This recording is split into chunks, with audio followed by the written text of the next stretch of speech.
Assalamu alaikum. Welcome to the discussion and reading hub group on the book Day and Night on the Sufi Path by Charles Upton, who is with us. Thank you so much for writing the book, and many of us found it incredibly rich and beneficial, quite dense, especially from an Islamic psychology perspective, very, very insightful and educational. Yeah. Well, Thank you. I'm glad because,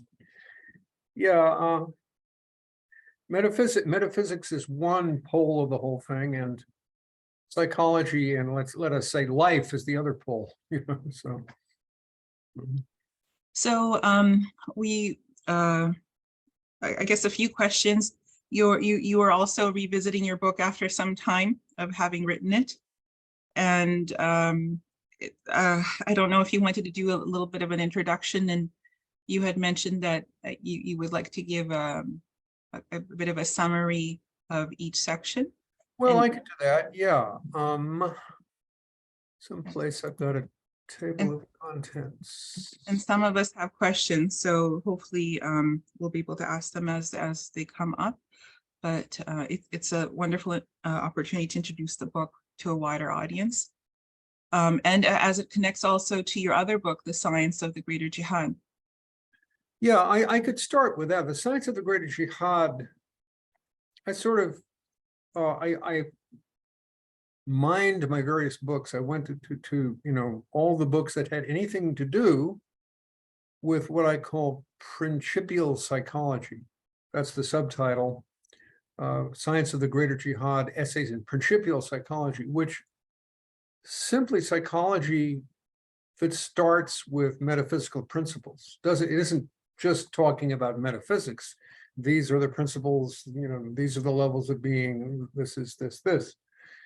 But it's grounded, or it's connected to metaphysics, and then it comes down, if you want to call it down, into actual psychology.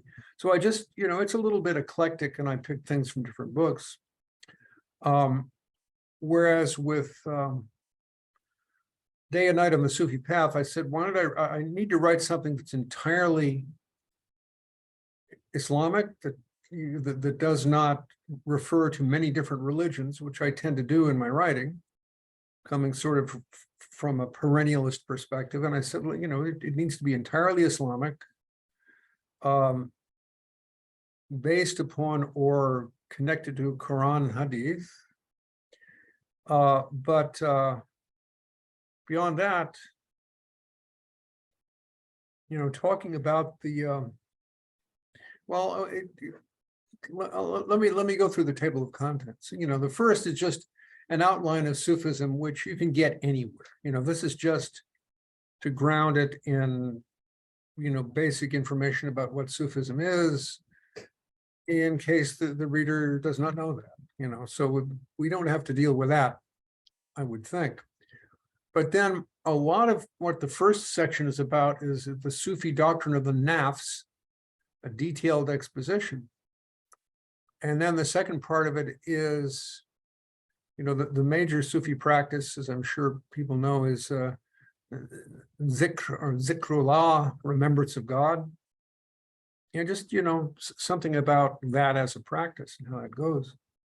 So if we're going to talk about the nafs, we need a little bit of scaffolding, a little bit of framework here. So there's a Sufi anthropology, which means, the study of, in this case, not the study of, various tribes of human beings, but the study of what is the nature, what is the structure of the human form. And that's interesting because, for example, in comparing Sufi psychology to something like the psychology of Jung, this is where we'll see where the differences are.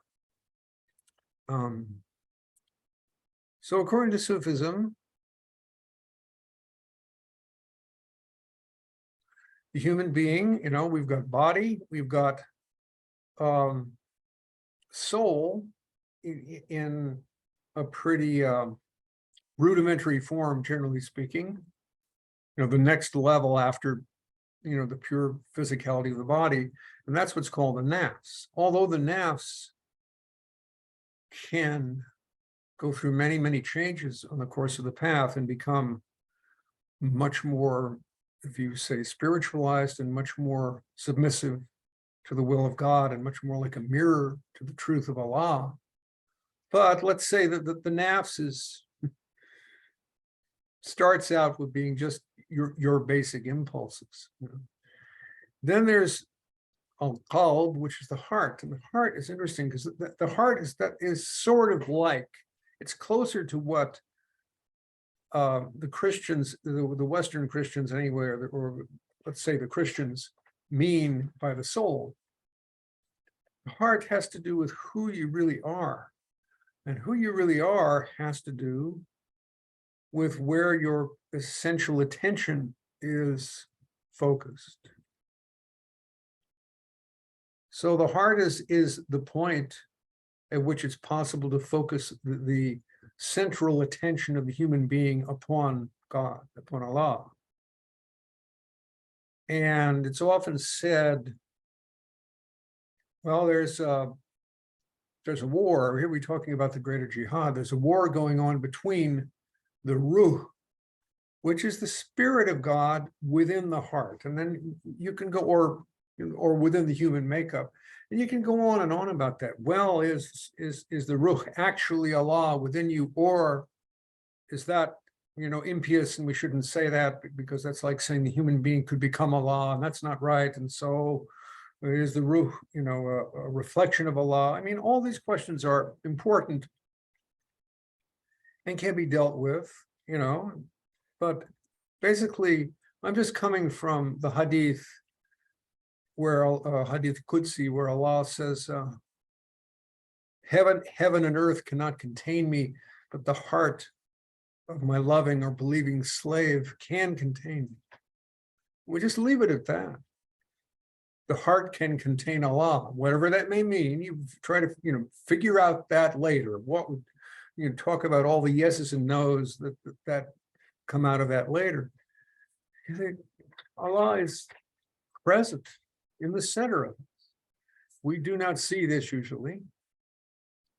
And we don't see it because the nafs, are basic impulses and desires and self-identity. The nafs is like who we think we are, or the nafs is the ongoing tendency to develop ideas about who we are and hold on to them.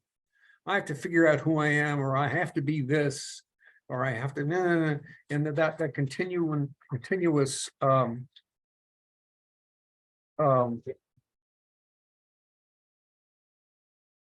obsession, to the obsession to be somebody. We can call the nafs is the obsession to be somebody. I gotta be somebody. I gotta figure out who I am. I gotta make myself somebody. I gotta be somebody. Well, apparently you are somebody because Allah created you to be you and to be nobody else. But is it any of your business to mess with that, to say, I'm supposed to be this, this is who I am, this is who I want to be, this is who I'm afraid I might be, all of that. That's all turbulence. And it's when you're in that state of turbulence, you cannot contemplate the face of Allah within the heart.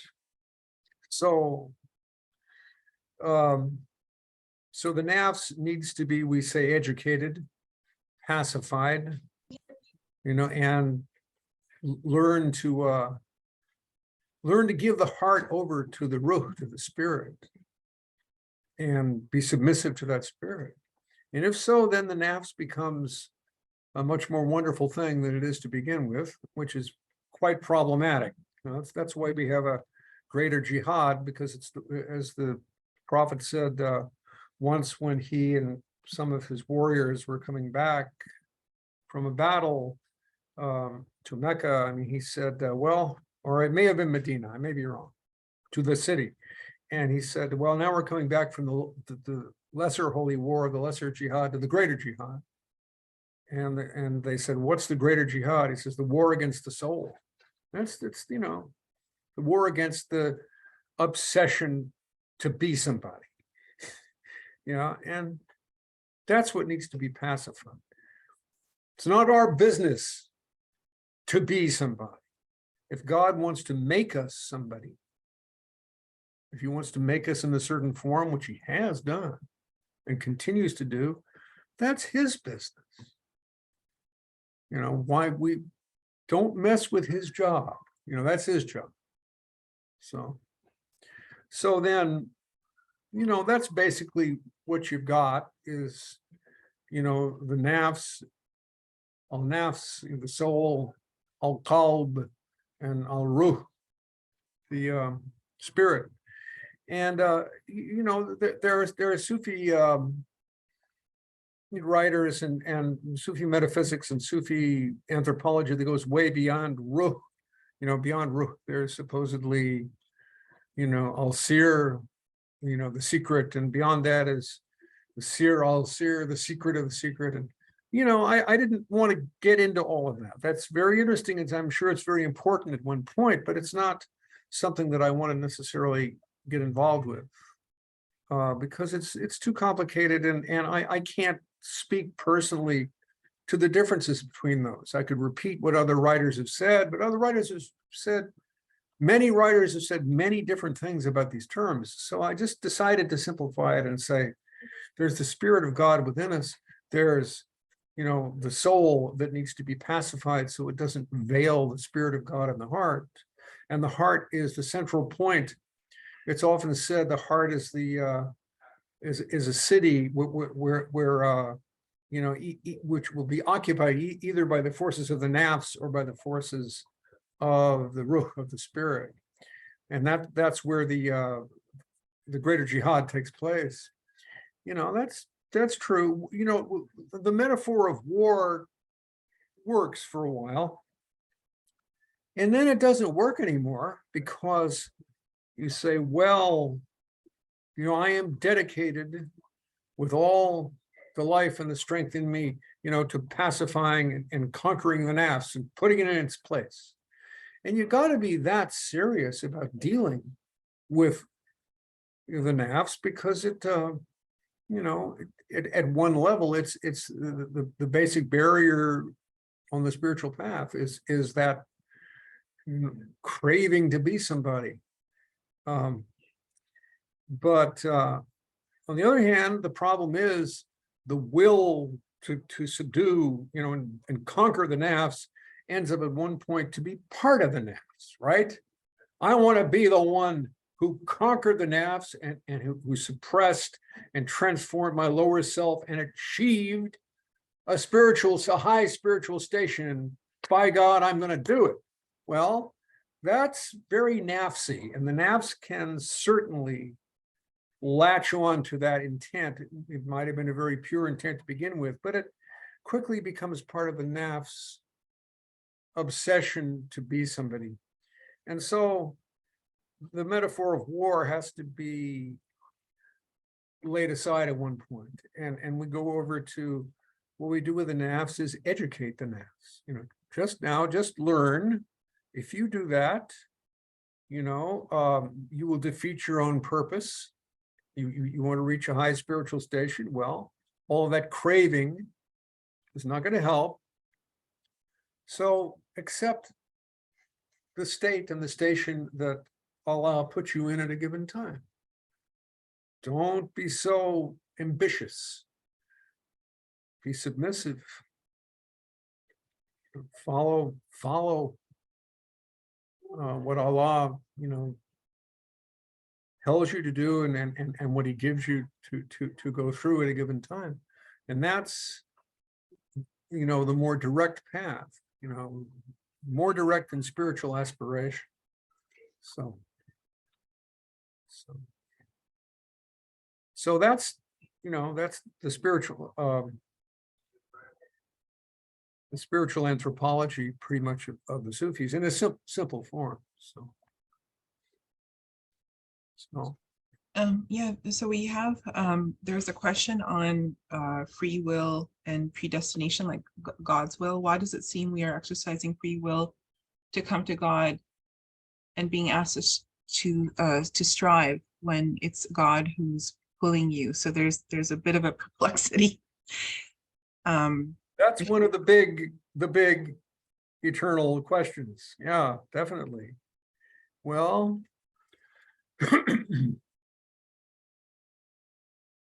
certainly you got to strive. You've got to care. You've got, if you just sit there, you know, in a state of somnolent laziness, or in a state of dejection where you don't think anything can be done, or, you know, in a blissful state of saying, I'm just a leaf in the wind and let Allah blow me this way or that way.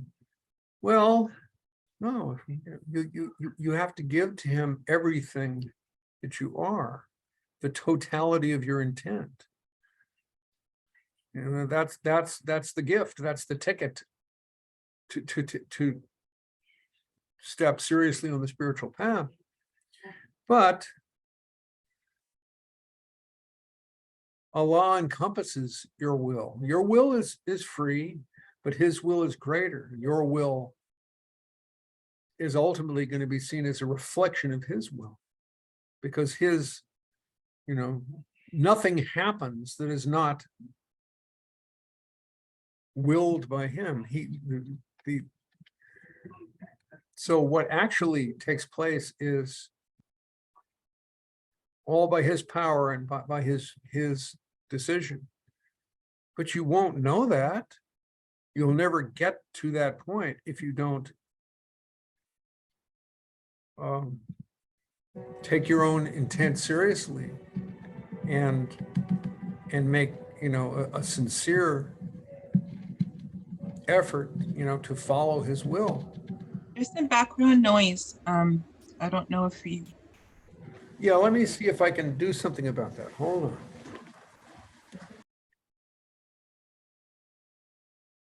Okay.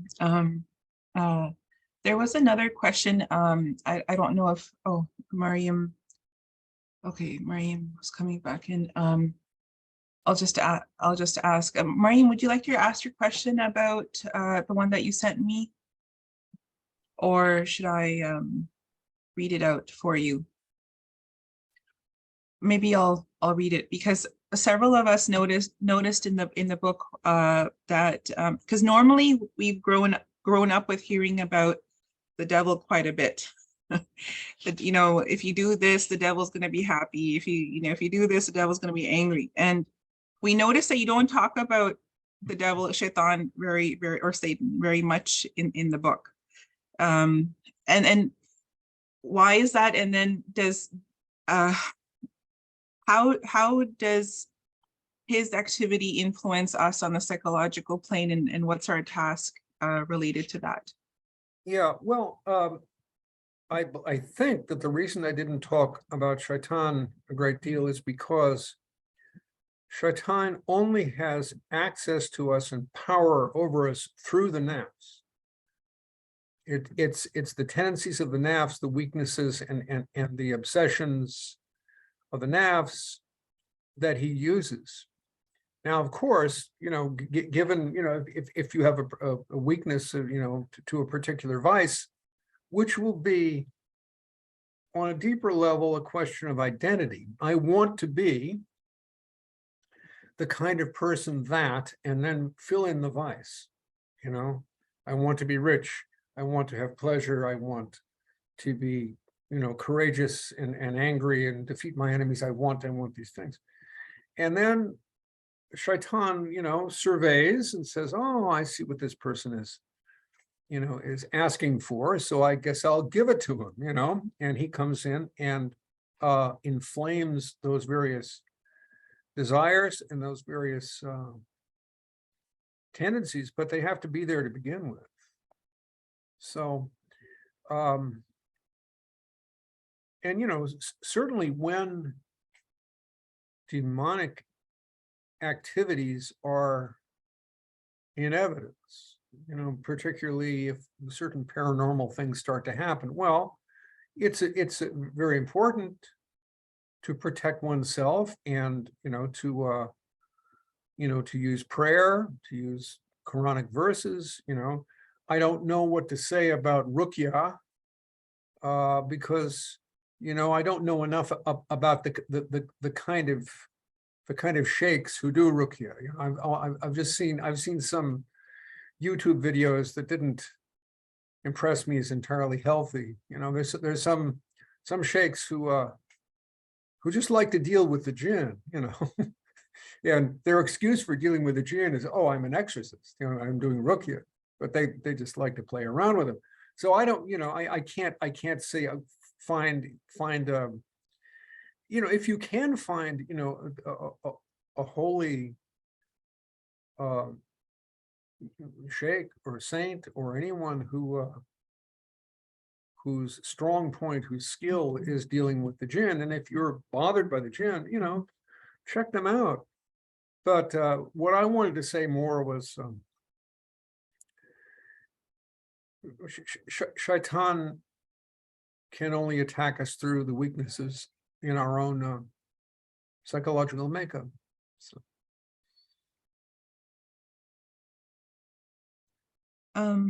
You speak about the alchemy of emotions and the dhikr. That like there's certain themes in the first part that are incredibly I would say I would say destabilizing to the intellect, because we're trying to bridge opposites. So you talk about alternations, day and night, and then alternating emotions later on in the book. You talk about the states. I don't know if you'd like to talk about that, but then the role of the dhikr in alchemizing. Everything I want, I'll just do that.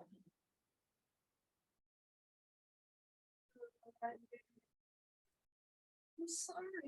Wife, okay. So dealing with opposites. I mean, it strikes me that Sufism, from one point of view, and this is going to be an imperfect thing to say, but from one point of view, it seems as if it were designed for people with a very volatile psychic nature. It has to do with many different changes, changes from the state to state, station to station. Like Hinduism is different, for example. There's a few basic samadhis that you reach, the states of consciousness. But with Sufism, every change of the psychological nature and every change in in your circumstances, these are all seen as the actions of the play of the names of God. And so there's a lesson in every one of them.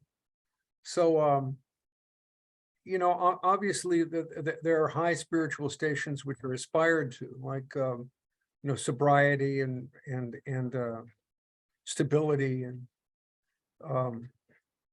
and certainly the highest ones, annihilation and subsistence. But from another point of view, you don't just aspire to those stations in a straight line. Well, I've reached this station, now let's go for the next station. In various yogic paths, that's more the way it is. Whereas, since Sufism has to do with a religion where the highest teachings are preached to everybody through the Quran, and where the Muslim ideally or normatively is supposed to live entirely in the community, there's no monasticism in Islam, it's not living in a cell, generally speaking, but living in the entire framework of what the Ummah is doing, and what human life is. This means that it's necessary to see the teachings that come out of the many, many different changes of state that human beings go through, and because, if it was monastic, it could be simpler, but but it's more comprehensive when you can see that every change, you know, is a name of God manifesting itself, and every time that happens, there's a particular thing you need to learn, and that name of God ideally impresses itself upon your psychic nature until that becomes part of, you know, the unfolding of your humanity, because the human form is composed of all, you know, is a reflection of all the names of God. Unlike animals or angels, who are simpler in their nature, we are comprehensive in our nature. And so Sufism is hopefully at its best will reflect that, and you'll be able to draw a lesson or a teaching or a way of seeing God from every change that the human being goes through.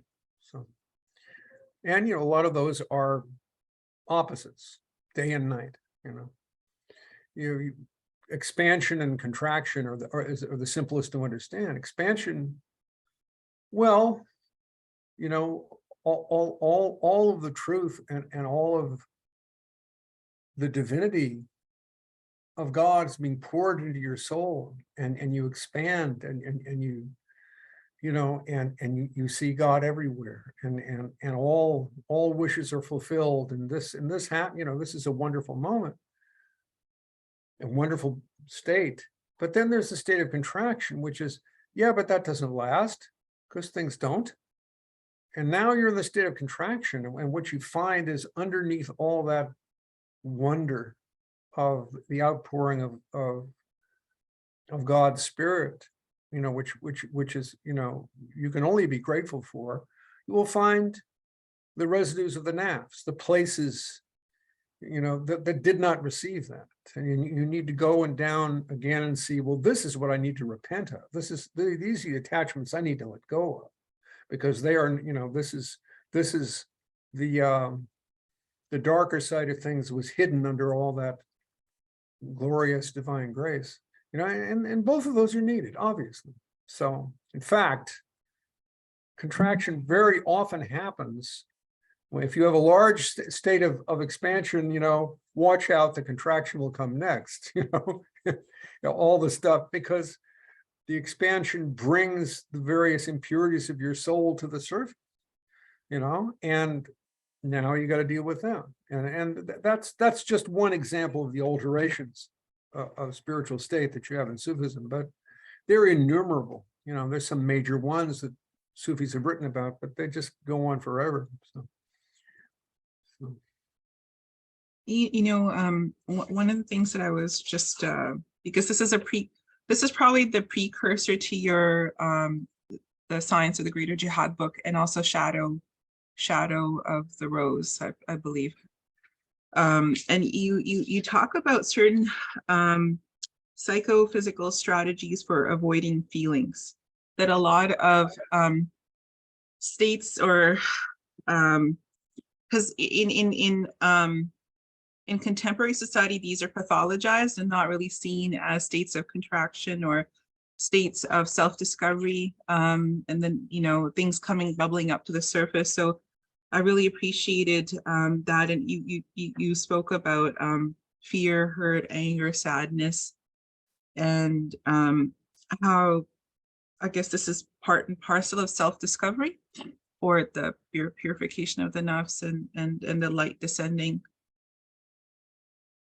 Yeah, I mean, and that's something that came to me quite a while ago, and I practiced that some, but that was not an authorized practice of you know, that any of my teachers taught. So that was you know, I've had people say good things about that. Some years ago I gave a lecture in Long Island about that, and someone said, that's just what I needed to hear. You know, well, I hope so. You know, can I remember what I said? It's the question.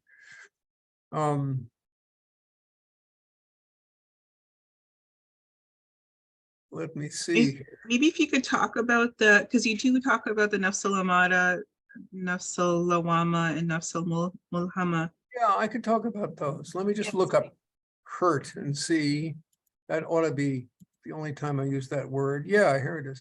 Well, okay, to talk about the levels of the changes of a nafs. To begin with, the nafs is all impulse, and you are all nafs virtually. And this is like a good example of this is like a 2-year-old child. You know, I want this, I want that. No, I won't. You know, basically. And you know, there's if you achieved a degree of adulthood, there's parts of you that are beyond that, and they're willing to not complain about every irritation, and willing to delay gratification and all of this. But there's still that part of you that just says, I want it, I want it. You know how a child will say, when the parent will tell the child, I'm sorry, you can't have it. And the child will be astonished, amazed. But you don't understand. I want it. What do you mean I can't have it? I want it. Like that is like a metaphysical imperative to the child. I want it. That's all the child is and knows. And how could someone in conscience say, well, it's not good for you, you can't have it? No, child can't understand that. There was a really, and this is all the nafs al-amara bil su, the soul commanding to evil. This is the first level of the nafs, pretty much. I don't know if people remember, but there was a Twilight Zone episode. I forget what it was called. It wasn't It's a Wonderful Life, because that's the movie with Jimmy Stewart, but it's some name like that. But the story is that there's this rural village that is dominated by a child. The funny thing about the child is that he has infinite power. He can make anything happen he wants. He just doesn't have much of a good idea on how to use this power. And he also can read people's minds. And so he just, and if people do something he doesn't like he sends them to the cornfield, which is a very bad fate, And it's amazing, that this is a perfect metaphor for what the commanding self, the nafs al-amara bil su, is like. The child can't imagine anything to do except to create monsters and to do things and to hurt people, just because he is all powerful, but he has no wisdom. He has no, he can't imagine what a good use of power would be. So he terrorizes all the adults. And what's interesting is, all the adults think is, we've got to kill this child, we've got to kill this kid before he kills us. But how can we do it? Because if we develop the intent to kill him, he'll know, and he'll say, as I remember, he would say, you're a bad man, you're a very bad man, and he will send you to the cornfield. So they don't know what to do. They can't kill him because, he can read their minds. So the interesting part of this is what none of the adults think about is, instead of trying to kill the child, why don't they say, well, you've got this wonderful power. What do you think would be a good thing to do with that power to make everybody happy? And they don't even think of that. That might make him think. He might say, maybe I could do something better that would make everybody happy. Everybody would like me, and I would like everybody, and we'd have a better life. He never thinks of that, and they never think of taking that approach. Whereas in Sufism, you can't kill the nafs. Just like that child, it'll kill you first. It'll read your mind and kill you first. so to speak. So the nafs needs to be educated, needs to be, taught that there are more genuine and more fulfilling things than just going after the first impulse that comes to you. And so this is the process of working on the commanding self, commanding nafs. And when you start working on the commanding nafs, the point comes where you know how you think things should be, or you know what Allah has commanded. This is the duty of the human being, and so you want to fulfill that duty. You want to meet the mark. You want to be a good person, but you find you can't do it because the nafs is still untamed and it's doing all these things.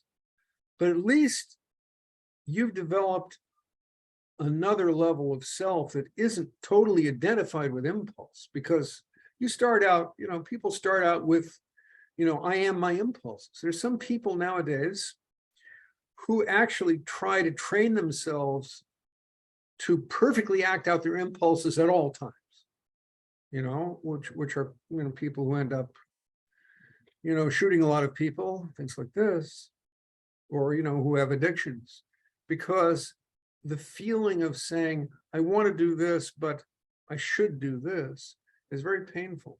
And it divides you, divides the soul. And they want to be unified. We all want to be unified. It's a natural desire. God is one, Allah is Ahad. And so our soul has a natural desire to be one.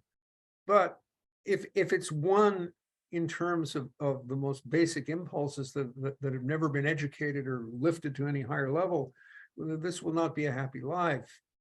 So you get to a place where there's something called the accusing self, the nafs al-lawwama, which is, you might call it the disturbed conscience, the troubled conscience.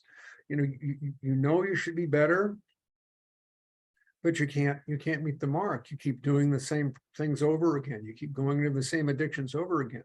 At least there's something higher, but you can't get there.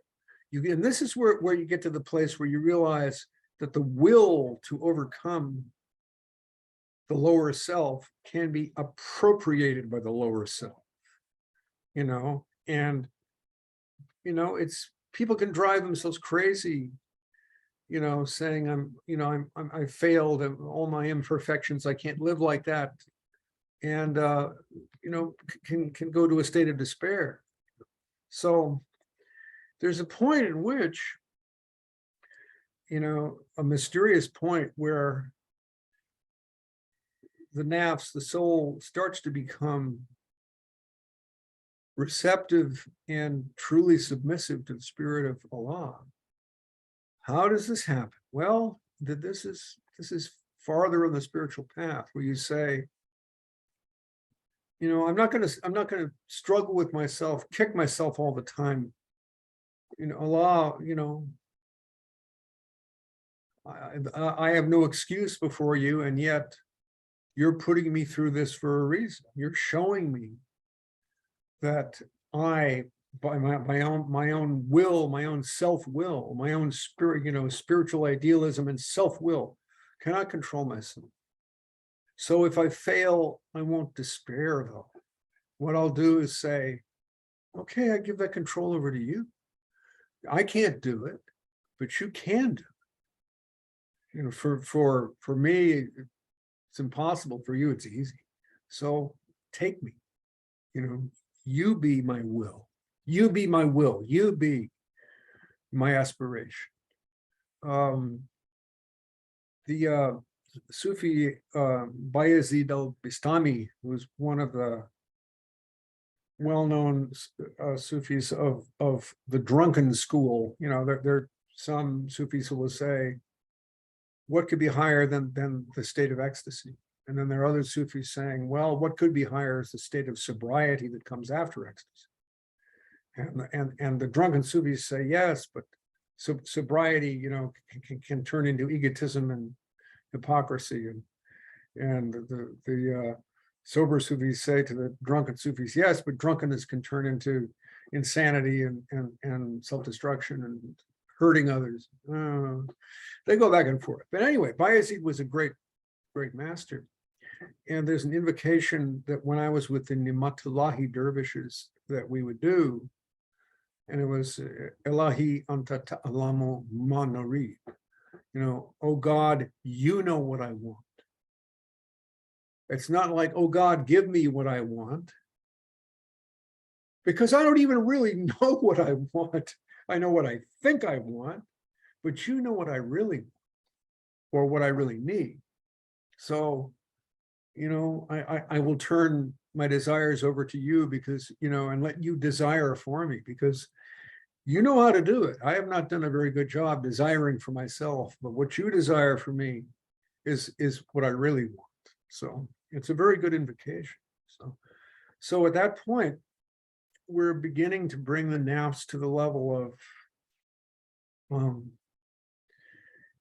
the nafs al-ma'ina, which is the self at peace, the pacified soul, the one that says, Allah, whatever you decree is right, because I've tried to decree what was right for myself and it didn't work out very well. But you are God, and I'm just a reflection of some of your names, and what do I know? You're the one who knows, so you decide for me. And when you get to that point, you can say that the nafs has been educated and has been pacified. And at that point, it's no longer creating the kind of turbulence that hides the face of Allah in the heart. The face of Allah is always virtually within the heart. It's like a sun above a very calm lake. And if it's a windy day, there will be waves in the lake, and what you see reflected in the lake of the sun is dancing sparks of light, all the many, psychic states, all the many events of your life or events of the world, all this stuff going on. But when the wind drops and the lake becomes like glass, what you have is the perfect image of the sun reflected in the lake. It's a single form, single unified form. And so that's what the self at peace is like. The psychic substance has become pacified. It's no longer being disturbed by the wind of self-will. It becomes like a mirror. And so you see the face of God in the heart, perfectly united, perfectly integrated. So that's, you would say, that's victory in the greater jihad. But you notice it's not turning the nafs into an enemy and entirely squelching it, or killing it, because that can't be done. It's much more powerful than you. When you give it power by fighting it blow by blow, it's always going to win. But when it learns to stop and to say, Elahi anta ta'alamu ma narid, then that's when the greater jihad is pretty much won at that point.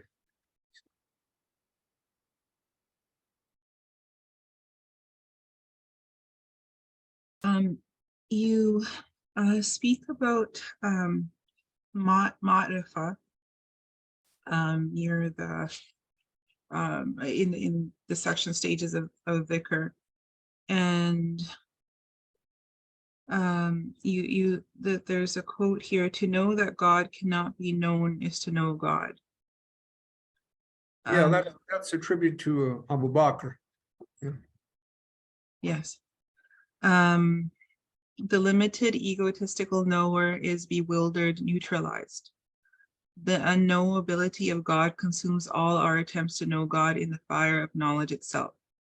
This is one aspect of or approach to annihilation.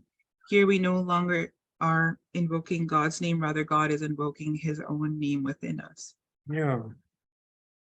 The name at this station no longer refers to a separate object as perceived by a separate subject.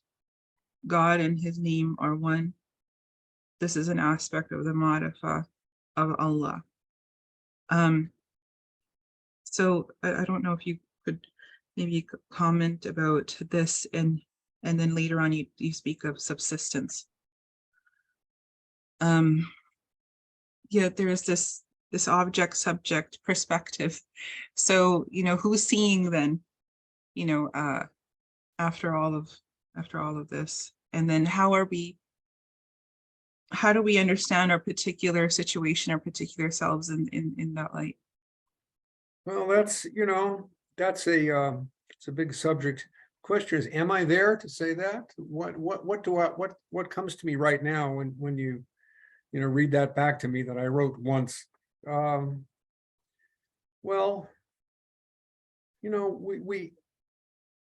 God cannot reach us except through states. Otherwise, we have his words, we have his written down commands. This is what the human being is to do. We have ideas about God that have been written by sages, or that perhaps we wrote at one point. But where is the presence of God? The presence of God comes through the hal, through the state. And yet, as soon as you've got a state, you've got subjectivity. Here I am experiencing the state. And to the degree that the state is a subjective modulation of your own psychic substance, is it really God, or is it just another face of you in a different mirror? So there's a practice, and I think this is one of the definitions of fakr, or contemplation within some schools of Sufism, is that God is always revealing himself to us through various states, through various experiences, through various ways in which we come to a sense or intuition of his presence. But as soon as the intuition is my intuition, and this is this is how I experience God, this is my God, this is suddenly it's no longer a theophany, no longer a revelation of God, but it's an idol. It's now part of me. Oh, that's, I really learned something there. I found out that God was, but no. See, this is why God allows and makes it be that the states will change. That this is called the station of fluctuation. It changes because so that you don't make an idol out of your experience of God. Of course, the experience of God, if it's profound, if it's moving, if it's enlightening, you want to say, oh, that's it. But that is not it. God is it. That's just your memory of something he said that you can no longer hear as it was, right? Because time has passed on. So you have to learn to continually let go of the various states or various understandings of God that he himself is giving you. You don't say, no, I don't want to receive those states because they're not real. No, these are God's gifts. They're wonderful and you need to receive them, but don't hold on to them. They pass. And the better you get at letting them pass, the more you're in the state of knowledge in itself, where yourself as the knower is progressively on its way to annihilation, to fana. Because you cannot hold on to the knowledge of God. You cannot store away and put your brand on, your name on the knowledge of God. Only God knows God. And yet you are somehow involved in that. You're involved in that because he's revealing himself to you. He created you to reveal himself to you. That's what we are for. But he did not create us to hold on to those revelations and make them into idols. And of course, every idol is an aspect of our own ego. We idolize this, we idolize that. Why? Because we want to be those things. We want to be those things. And, you know, it's important for us to, once again, the nafs wants to be something. And so it takes the revelations of God and puts them together and constructs, you know, some people will construct a philosophical system out of these things, which is not wrong, as long as they understand it is only a philosophical system. It can be very helpful, very enlightening, but there's more where that came from forever. So you cannot catch God in a system. So you see how knowledge continues to teach itself to us, but continues to go beyond us and to take us beyond ourselves. Because whatever we learn, we also must sacrifice. You know, whatever gifts God gives to us, we immediately give back. Immediately give back. And the faster, the quicker we get at giving back God's gifts to him, the more we come into the world of knowledge and the level of knowledge of God as God. Knowledge of God as God himself, not knowledge of God as something we have learned or something we have become. But in God and the knowledge of him are one. God and his name are one. So, you know, it's a process of letting go of what he teaches us, so he can teach us more. And finally, he teaches us something so big, there's no room for us in the classroom anymore. So.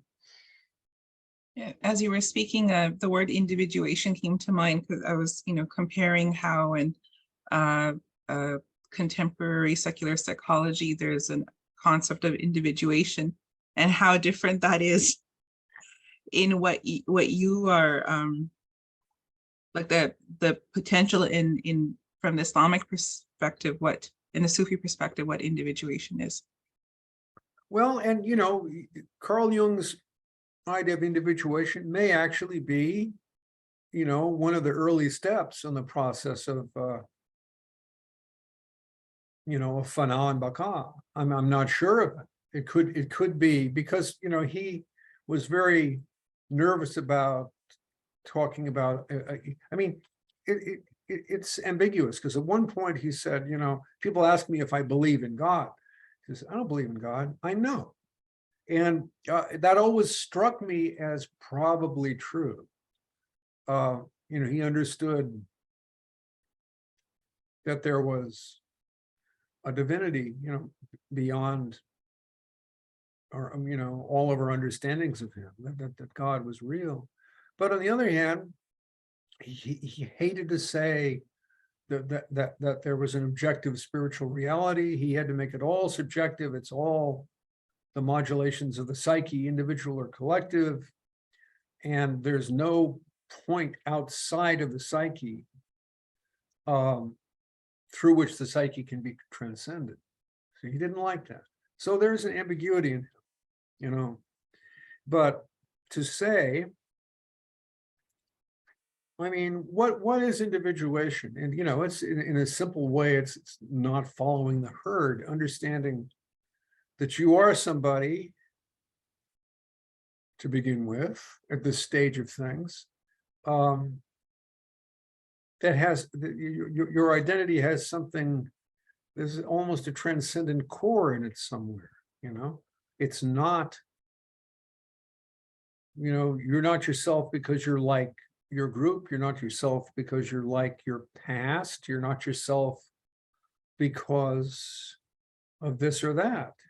You're yourself beyond any of these relationships. There's something transcendent about that self. And yet,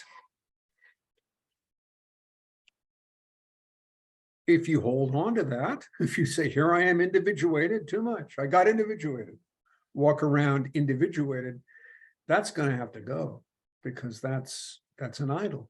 So Jung is interesting, but he couldn't accept, generally speaking, most of the time, the reality of an objective metaphysical or divine order beyond our psychic experience. So that's the problem with Jung. Well, if there was a definition for individuation in your book, I would say it's the one under the practice of remembrance. Allah is not performing dhikr either, but Allah is not really performing dhikr either, since he perfectly is himself. He need not remember himself. Rather, he is gradually replacing your remembrance of him with his presence within you. I would say that, just that statement, he's gradually replacing your remembrance of him with his presence within you, as any nearness towards, true individuation. Yeah, and that's individuation defined in Sufi terms as baqa, which is subsistence within God. What is annihilated is the limited self, the self-referential self, the nafs, if you will. And what remains, what subsists after that annihilation, is the presence of God within you. Now, the mysterious thing is the presence of God within the heart. Heaven and earth cannot contain me, but the heart of my loving slave can contain me. Heaven, let's say, well, earth, let's say, is the universe. The human body, the earth, the universe, the outer world. And heaven is all the mind, all the thoughts and feelings in the inner world. That's heaven. Neither of those can contain God, but the heart, which encompasses both of those and is beyond both of those, can contain God. But so, all your identification with the earth, with circumstances, with what's going on in the world and in your life, and all your identification with your inner states, which is heaven, hopefully it's heaven, all those have to be let go of, because God's presence in your heart is beyond them. So that's the annihilation, fana, of the nafs, or of the limited conditional self, and after which nothing subsists but the face of Allah. All is perishing but his face. That's the actualization, fana and baqa, of all is perishing but his face. The mysterious thing is that can happen, and yet there is still a human being walking around, thinking, talking, doing things, making decisions, playing the role of a human being, which is mysterious. I thought all that was annihilated. How can that still be there? Does the human being after annihilation only exist for others? This is a question that's been, in my mind for some years, or can he still sit here, or he or she still sit here and say, oh, there I am, here I am? Well, it's a very subtle question. But what we have here is something that is called the ma'rifah of the nafs. The ma'rifah of Allah is one thing, but according to the Shadili Darqawi Alawi tradition, lineage, higher than the Ma'rifah of Allah, the knowledge of Allah is the Ma'rifah of the nafs. Well, I thought the nafs was the whole problem. Well, it was, but after you no longer are no longer attached to your own identity, that identity, since you were indeed created by Allah, you know, he said, let there be someone called Tom, Dick, or Harry, or Mary, or Jane, you know, that identity is still there because Allah wills the existence of that person. So what is that? That's very hard to talk about, you know. It is said that, you know, we are all human beings are made from the same soul, from the same nafs. And if that's true, some would say, well, it must be the nafs of Allah. Does Allah have a nafs? Well, he has a self, you know. He says, I've inscribed mercy upon myself, on my nafs. Now, most people will just say, well, that just happens to be using the same word. It's not the same concept at all as the human nafs. Well, there's truth to that. But, you know, after all this annihilation, after all annihilation of the craving to be somebody, of the obsession to create self-images, of the obsession to create the images of what's going on in the world, after all that is snuffed out, you know, do we just have an empty field of featureless light? Or do we have, once again, human beings walking around, doing things, planning things? That's a real mystery. But the nafs that one has ma'rifah of, one has knowledge of, I would say only Allah has knowledge of that nafs.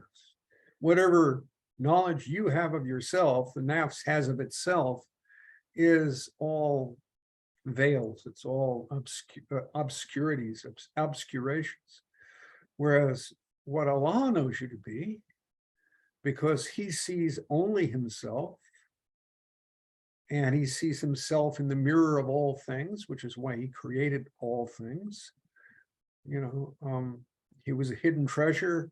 He longed to be known, so he created the universe to allow himself to be known, so he could see himself in the mirror of all things. So, you know, he sees himself in the mirror of you, or the mirror of what used to be you. There he is, contemplating himself within the empty space that used to be me. Me is gone, but there is Allah, gazing into the mirror of the human form, and to see all that is in him, because we are the mirror of the human form. We are the comprehensive mirror of the human form. I mean, the human form is the comprehensive mirror of Allah, is what I meant to say. So it's hard to talk about the Ma'rifah of the nafs. Ma'rifah of Allah is still, well, here is Allah. You know, he is like this, or he is this, or I understand him. So it's still in relationship to the nafs. I know Allah, and I'm here. I am the knower, he is the known. You know, okay, there's a degree of ma'rifah, a very deep degree of ma'rifah, of knowledge in that, of gnosis in that. But, you know, as we know, the nafs, you know, is a limitation that at one point we have to go beyond. So beyond that is the ma'rifah of the nafs, but that's something only Allah knows. He knows who we are. He knows our real names. We don't even know our names. We have sort of conventional names for ourselves, but he knows our real names. And because he knows them as, you know, among his 99 names, or 99 million names, or infinite names. And he pronounces that name. I wrote a poem, didn't I? It went, how did that go? No, I don't know. I should memorize all my poetry. And what kind of a poet am I if I don't do that? You know, but Well, I was going to mention, I think you spoke about divine beauty, like coming to, I guess, well, majesty and beauty also being those two seemingly very opposite states, but then arriving to I don't know if you say like a station of awareness of greater beauty. yeah, I mean, there's something beautiful from, it's the Old Testament, I think it's the Psalms, and which talks about the unity of beauty and majesty. You know, and on beauty, we say, well, beauty is sweet and lovely and relaxing and touching. Majesty is rigorous and hard, terrifying. The power of God, the ruthless power of God, you know, that goes beyond all bounds. Whereas, you know, the beauty is, you know, God's love of and cherishing of himself and taking delight in himself through everything he's created. And so these seem to be like opposites, but then somewhere in the Old Testament it says, and I have to be careful because if I say this, I will weep, and that's very bad adab. It goes, who is she who looketh forth as the morning, fair as the moon, clear as the sun, terrible as an army with banners? It's, you know, it's the manifestation of holy wisdom in feminine form, you know, the Old Testament. Beauty ravishes you. Beauty, I mean, the whole romantic relationship to beauty, you know, it says beauty and death are one. If you have encountered, you know, absolute beauty, you've encountered death.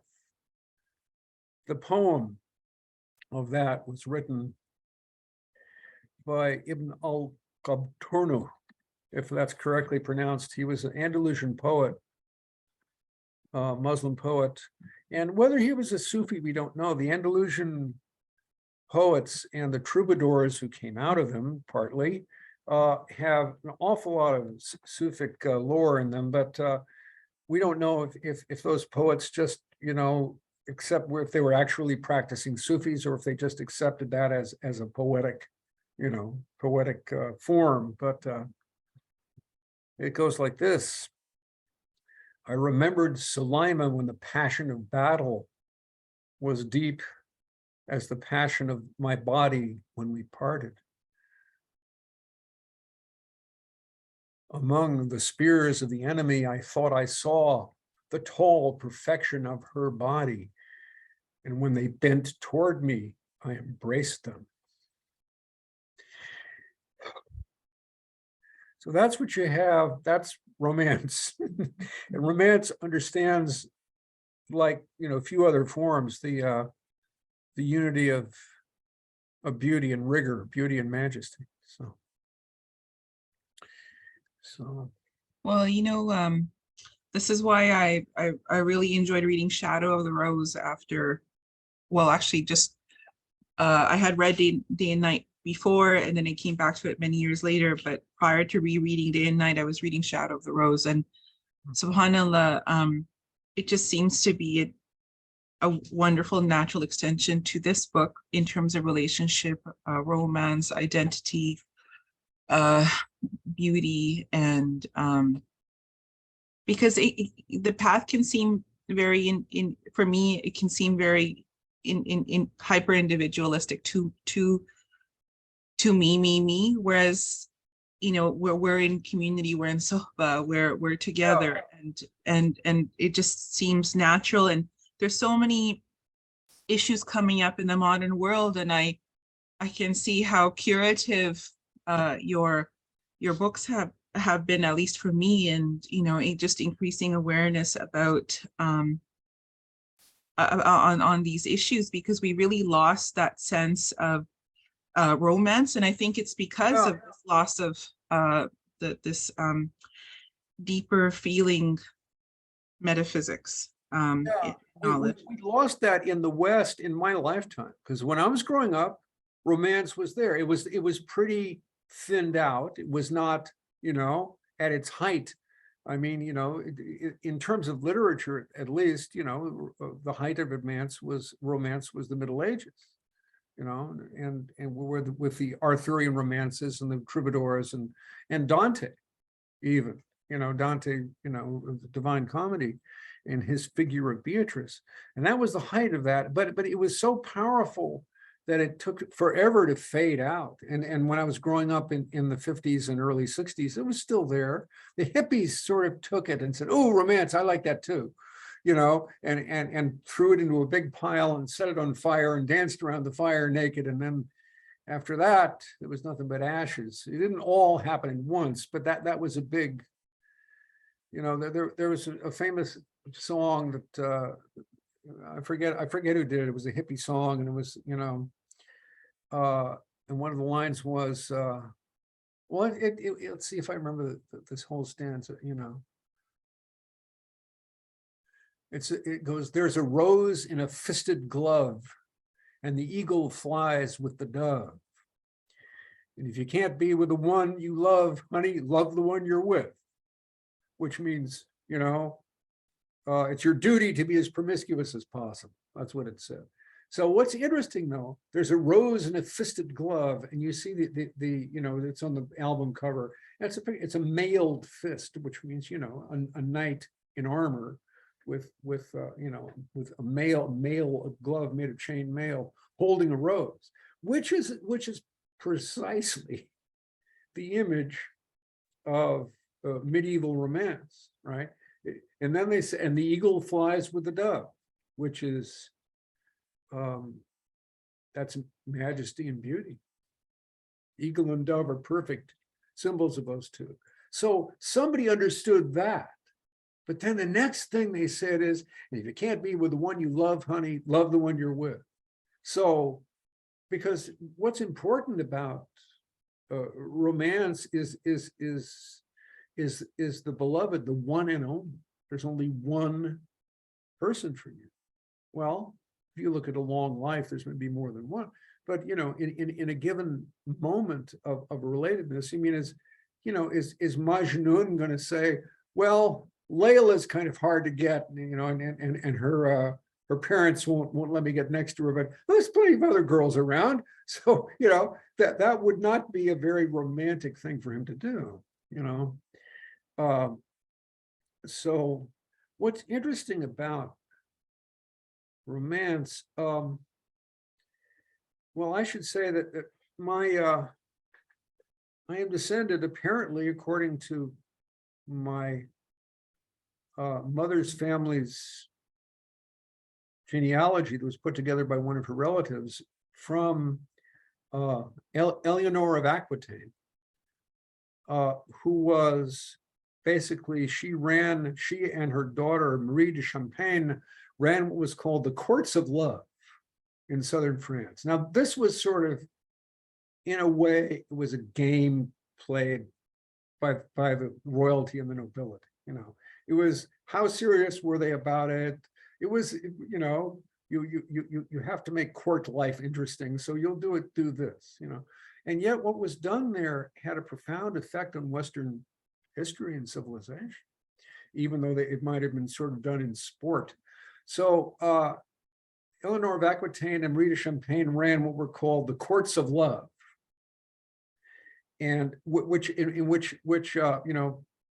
there was all this dalliance, all this romanticizing going on. A lot of the men from those courts, in southern Spain and other places in Christendom, would at a given time be away at the Crusades. And so what you would have is a wife who is like ruling in her husband's stead as a as a regent. And, various swains and troubadours and stuff would write her poems of tribute to her, so beautiful, hoping for a little preferment at court, hoping for a handout, or perhaps going so far as hoping to end up in bed with the lady, or whether, we don't exactly know how far these things usually went, but that was always there, somewhere. And so, so given situations like this, where there are always these liaisons which were not sanctioned by the church, there were not official marriages, but these things were going on. And so there had to be another sort of ethic or morality develop so that people could live this kind of life without everything going to hell. Maybe it did go to hell, as far as I know, but in other words, there was a sense that there need to be the rules of love. So Eleanor of Aquitaine and her daughter Marie de Champagne, convened the courts of love. And it was, I forget his first name, but Châtelaine, they commissioned a book called The Art of Loving Honestly, in which the laws of love would be written down. And I read some of that book. It's got some esoteric elements. It's very interesting, so no. But so what happened was they would play this game. I often wondered if modern television, has all these court programs. Why don't they have one called Love Court? There's some female judge who's the judge of Love Court. We have to have a talk on this. I know I mentioned this once before to you, because it seems we're very confused about what love is, what love means, the metaphysics of love, and then courtesy and adab around love, and then now it's affecting identity and the masculine and the feminine, and whom can you love, and do you just, you love whomever, you know what I mean? There's just so much confusion going on. We need to have a separate talk on this. Yeah, and people are terrified. People don't want to go there anymore. Yeah. I mean, if transgenderism is a denial of gender. It's not a change of gender. It's a denial of gender.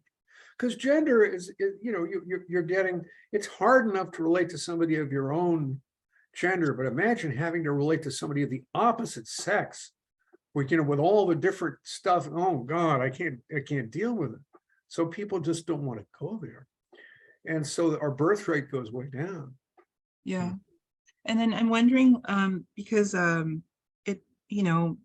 we fall, like, I guess because of our loss of sense of self, and then not anchored on what you talk about in the book, that there's a lot of I remember you were telling about this kind of disintegration that leads even to a physical kind of, like, on the soul level, there's a disintegration that projects outwards on the physical, Yeah, that was starting with some of Jung's ideas. Jung's his sense of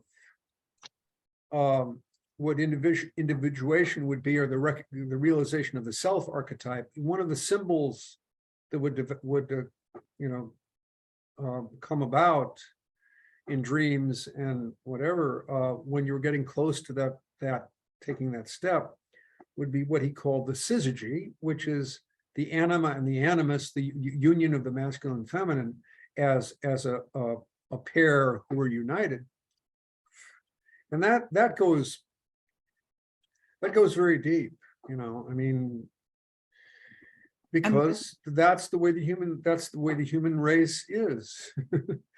We are created, with two genders, and in the Quran says, truly of all things I have created pairs that haply ye may reflect.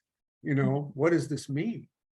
Well, this is because all manifestation comes when the one becomes the two. The one itself is not even visible because there's no second one there to see it. And there's no differentiation between figure and ground. Figure and ground are one, so it's a blank. Whereas when the one steps out as a separate being, then of course you've got the two, the figure and the ground, and someone seeing that. And then so through polarity, through the one becoming the two, you have the universe, you create the universe. So the trick is to understand that this is all a manifestation of the one, and not let the two-ness and all the multiplicity that comes from the two-ness obscure the one. But yet the one must or chooses to manifest as the universe, because the hidden treasure longs to be known, and so creates the world. So anyway, in people getting close to individuation on the Jungian path will sometimes dream of, marriages or polarities, and dream of the two, the yin and the yang, very close to individuation. But when that fails, when the syzygy or the bi-unity, the unity of the two, is not realized on the inner plane, then it gets displaced outward. And finally, the first step, it gets displaced into the ego, into the persona. The ego is who I think I am. Persona is who I present myself as being to others, whether I'm conscious of what that is or not. That's the ego and the persona. And so you get an androgynous personality of someone who cannot decide what gender they are and doesn't want the polarity to come into focus, but wants to keep things as vague. And because that's a sense of freedom, and you're not going to be limited to this or that. You can be whatever, but if that happens, you lose the form of life. You cannot live a formed life with a true design to it.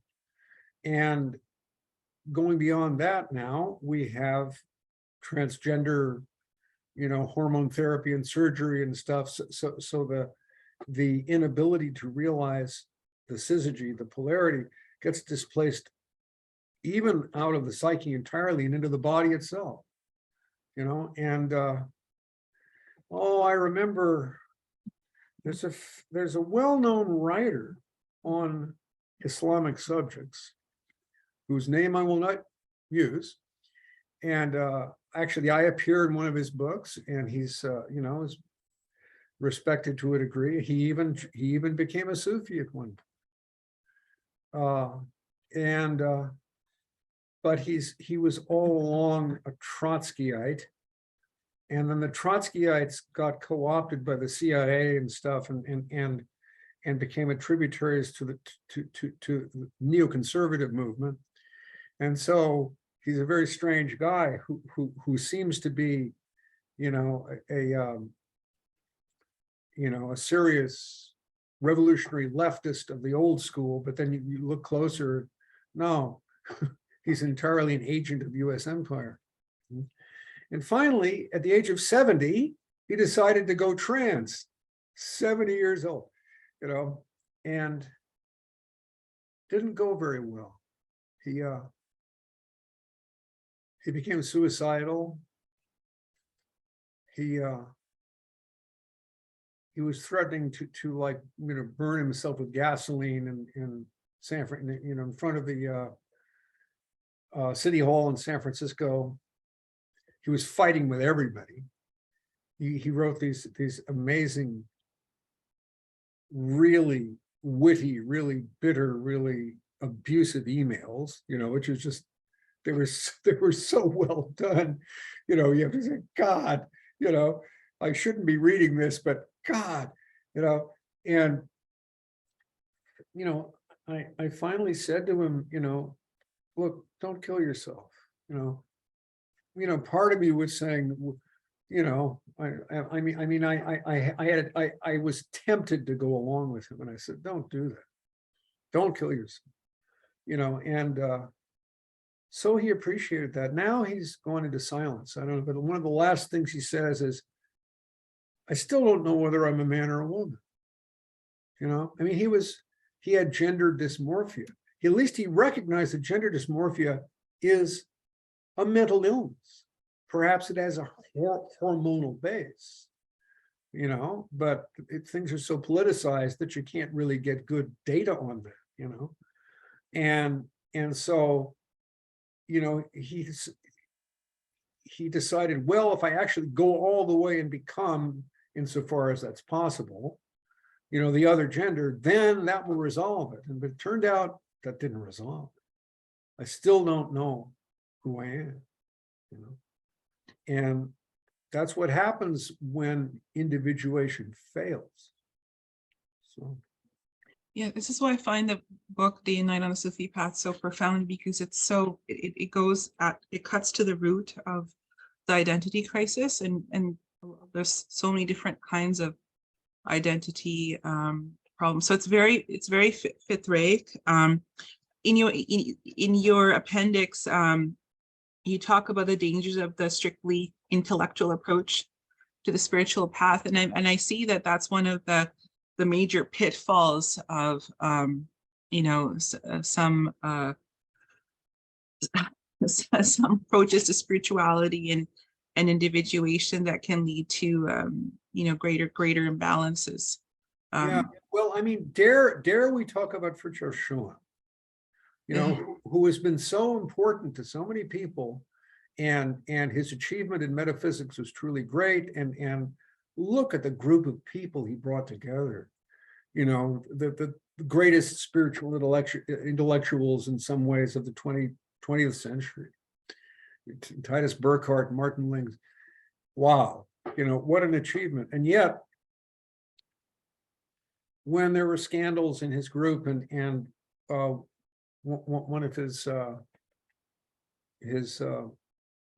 murids was spreading bad stories about him, true or false, and all this was going on, and he said, well, people were saying, well, why did you accept this person into your group? Why, and he says, well, I'm not a psychiatrist. How would I know? How would I know what this person's like? I'm not a psychiatrist. Well, that's the picture of the limitations of a strictly intellectual metaphysical approach. He didn't know that other stuff, and you really have to, because if you're going to deal with the nafs, and the nafs is very cunning and very infernally brilliant and intelligent in trying to get its own way and justify its own actions. And if you're not aware of that, if you hadn't sort of gotten your hands dirty dealing with the less absolute aspects of the psyche, then you're at one point you're going to encounter something that you can't really deal with. What's wonderful about metaphysics, and the perennialists, man, they had to do what they did. They had to separate metaphysics into its own world and express it and work it out on its own level, so it wasn't confused with anything else. And that was really, if they hadn't done that, a lot of people would be in a lot worse shape than they are now. But yeah, that's step one. Then we get to like alchemy. Now,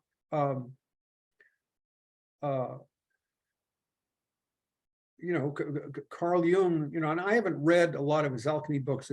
They're hard going, but he delved into alchemy like crazy, because he saw that was something like what he was encountering in working with people, who had psychological problems, or his work as as a psychotherapist, and that symbols would come in their dreams, which were right out of old alchemical texts and things like this. But alchemy is a different approach entirely. It's an existential approach, not an intellectual approach. And this is where you get your hands dirty. I mean, to take the urine of a an adolescent, male adolescent virgin and mix it, with the ashes of frogs, which have been reduced to ash in the crucible, and you will do something, when you try to follow the symbolism of alchemy, it just blows your mind. It doesn't, it doesn't resolve into anything clear, and yet it's also evocative. What's the ash of frogs that have been burned to a cinder? What is,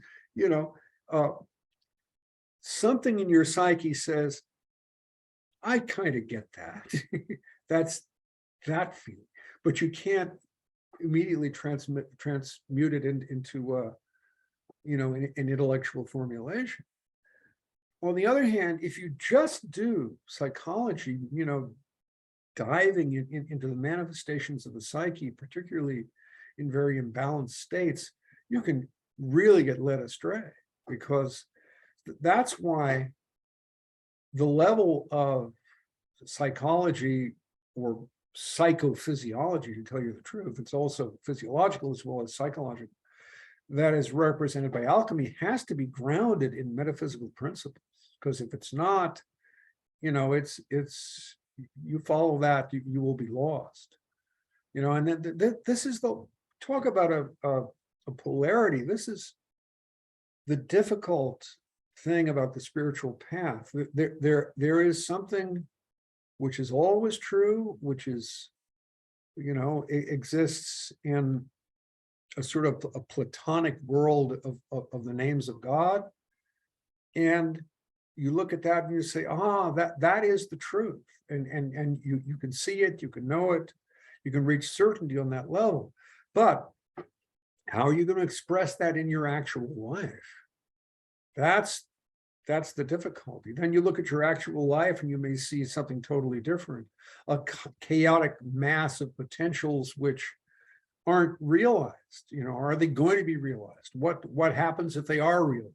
All of this stuff, and so this is where the Aristotelian hylomorphic theory, which is really essential to Islamic philosophy, by the way, falsafa, it all starts with the with a polarity, with the syzygy, with the polarity of wujud and mahiyya, being and essence. Being is that things are. This is, and the world of being is, this is what is and how it is. Mahiyya is, and yet all things are unique. All things have their own particular qualities that are incomparable to anything else. How do these two poles come together? Well, alchemy strives to answer that question in the most concrete terms, and the coming together of those poles is called the philosopher's stone. And that's one of the things that Jung meant by individuation. But you need the metaphysical pole, you need the pole of wujud if you're going to really do this. So, and, bringing those two things together is another way of talking about the greater jihad, because, there's great turmoil and great suffering happens when those two, because the spirit doesn't want to come to earth and get, mixed up with, soil and worms and all the things that are on earth. It wants to stay in its spiritual sky. Whereas, the mud and muck of the earth longs for the spirit, wants to be formed and raised into true form and true consciousness. And, how do these two factors fall in love with each other.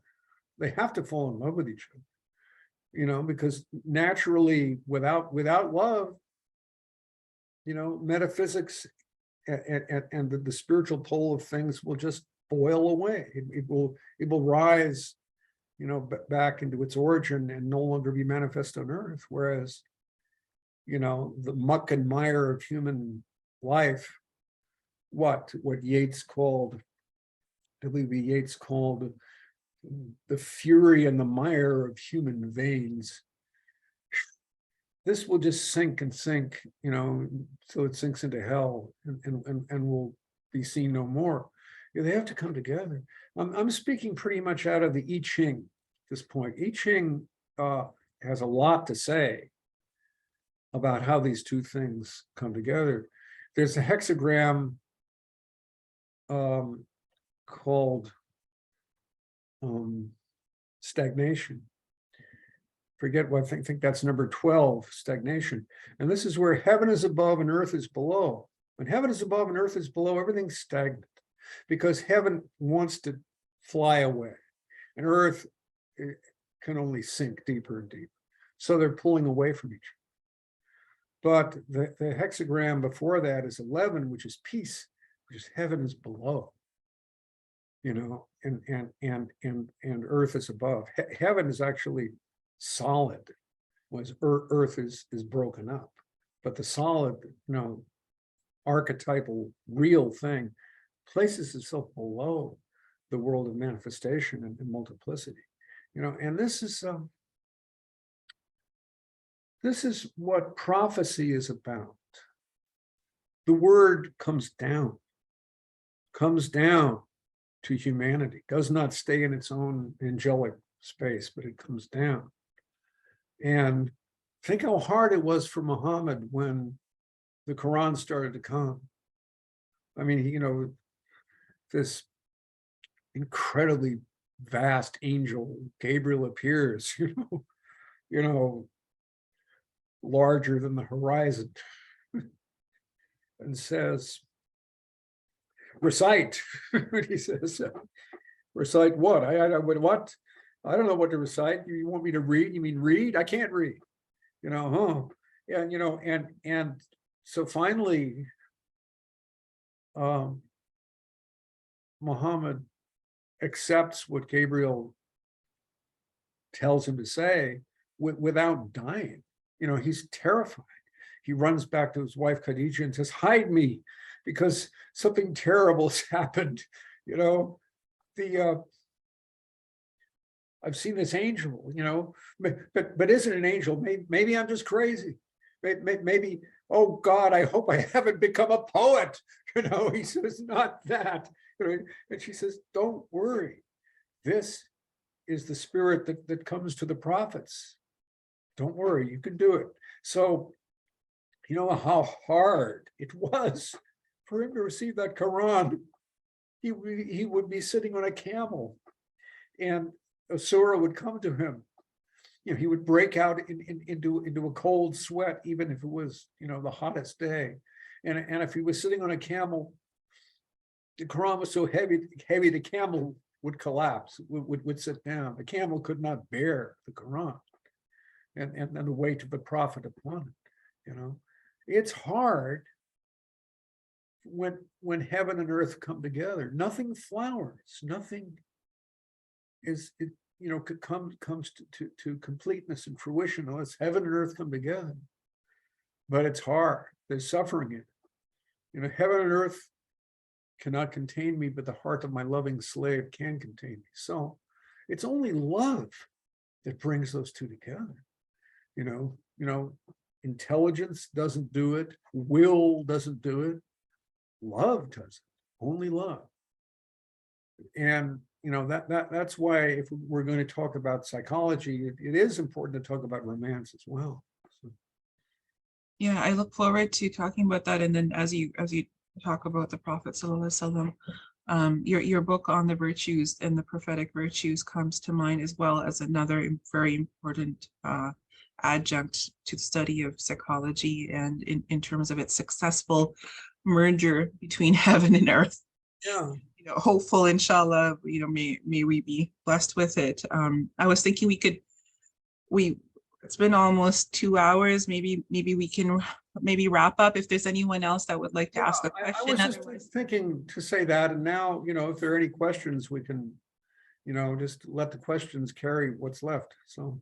yeah, but so your book, that's another one that's on the list for studying, on prophet and the virtues of the prophet. I think that's what it's called, correct? Yeah, virtues of the prophet. Yeah, it's just, the prophet manifested dignity, courage, humility, et cetera, and, do we understand what that, actually, I've got a little course which goes along with that, and it's simply a few questions that you ask about each one of those virtues. You read what the virtues is about, how it's manifested in the life of the prophet, and then you say, well, do I understand what that is? And am I doing that? And what would I need to do that? And, how could I manifest this virtue, in relationship the next time I run into somebody, where I need to be courageous, or I need to be humble, and, and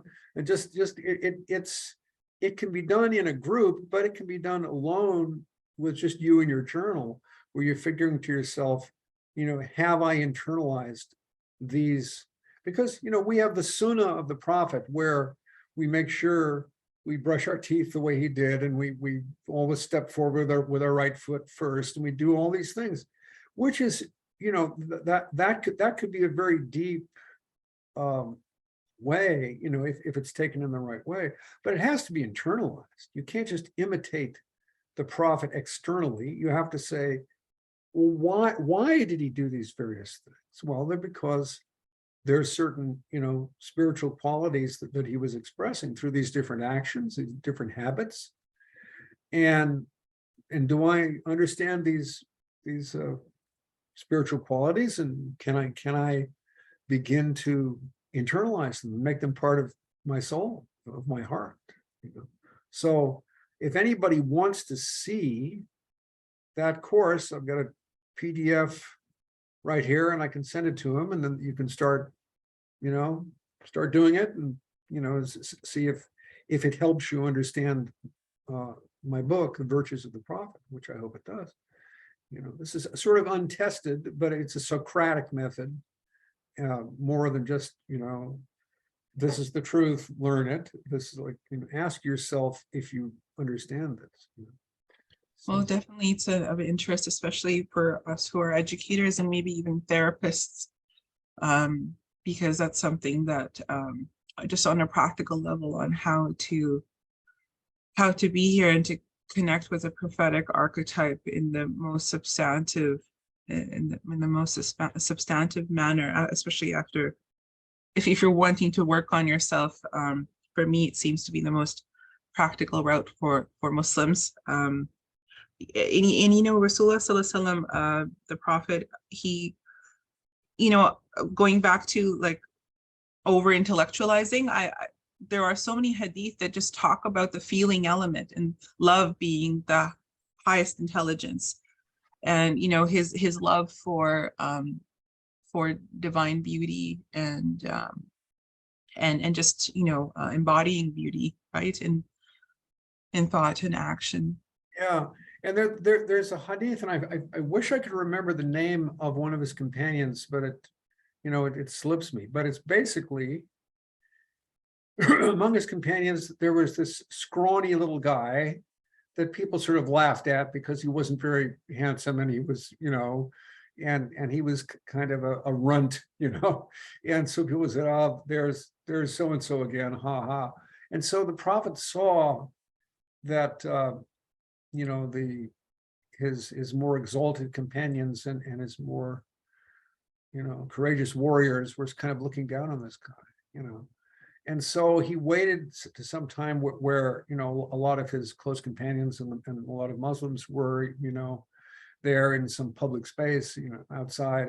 And so he sneaks up behind this guy, and he grabs him from behind and says, and then the guy says, who's that? Who's got me?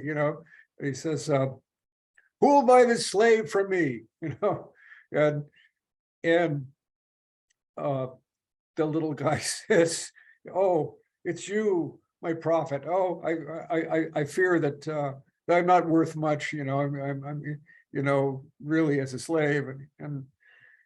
And he says, but no, in Allah's eyes, you were worth a great deal. So who will buy this precious slave from me? So how beautiful, how beautiful all of that humanity of the prophet is very hard for us to translate, because the prophet is exalted, he's perfect. He has, there was even a story where his wives, he very much loved honey, but he hated garlic. He wouldn't eat garlic because garlic makes you stink, and it was, bad adab and all this.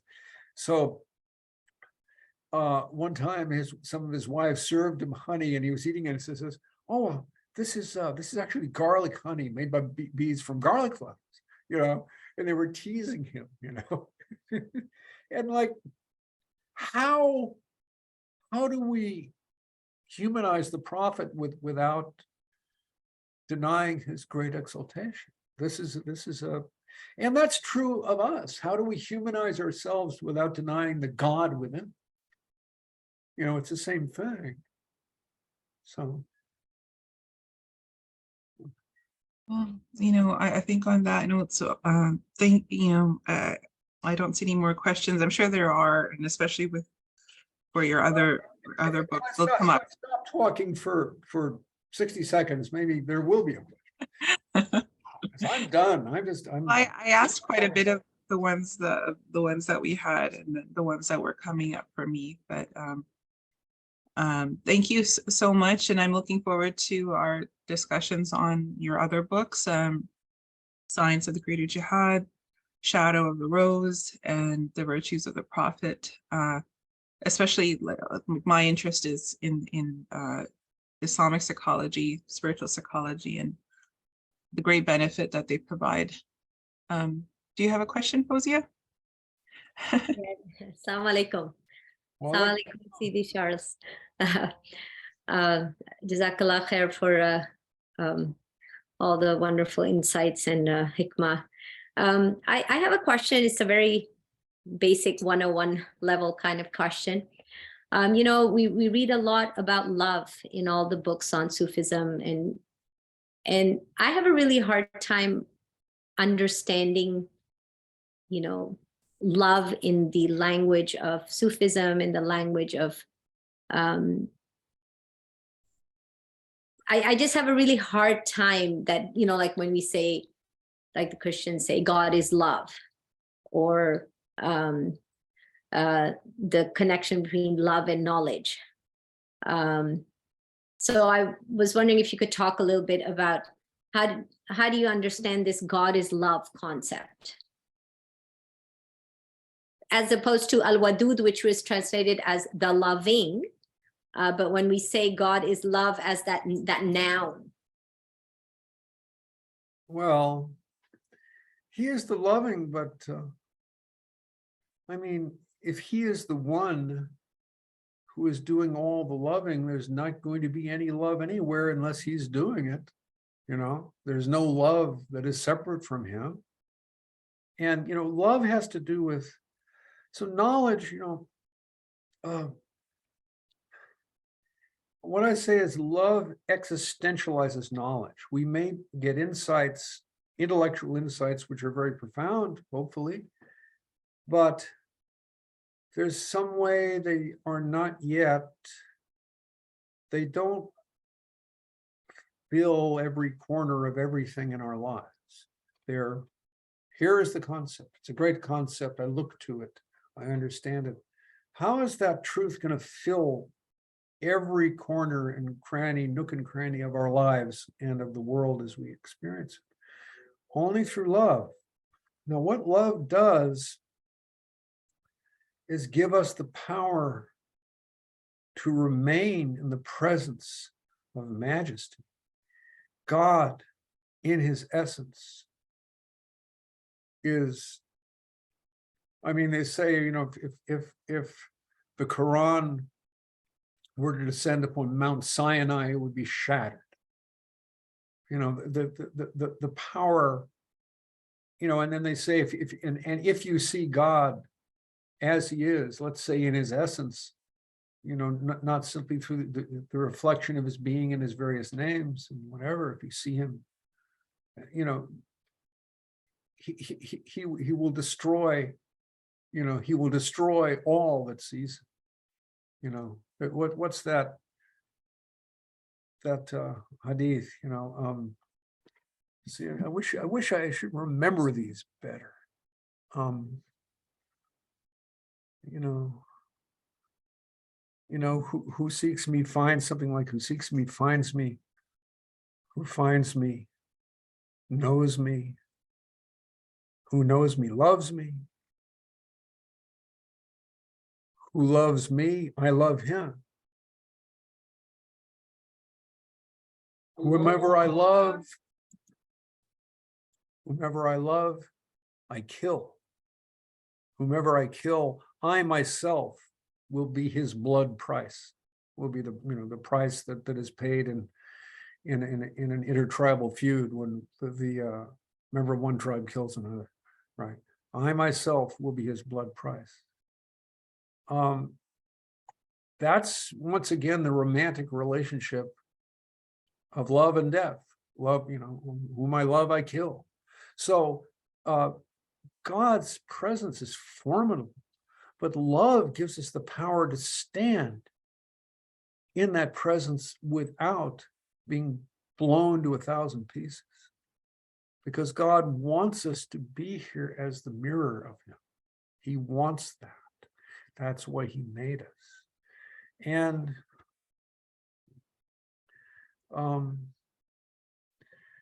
well, and you could say love is related to knowledge because it delights to dwell upon its object. Whatever you love, you will pay profound and ongoing attention to. And whatever you pay profound and ongoing attention to, you will get to know very well. You know, you have to stay with it. And only love gives you the power to stay with, you know, the majesty and the beauty of God.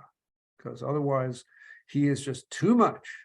And you will be out of there as fast as you can, because you don't want to be, you know, you don't want to face something that formidable all the time. Whereas love makes it all right.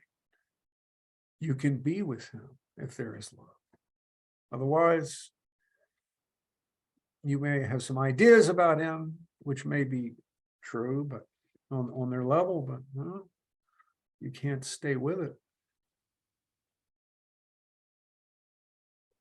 If I might just maybe in conclusion, because we're out of time, on page 119 of your book on Day and Night on the Sufi Path, you talk about transcending ahwal, the states.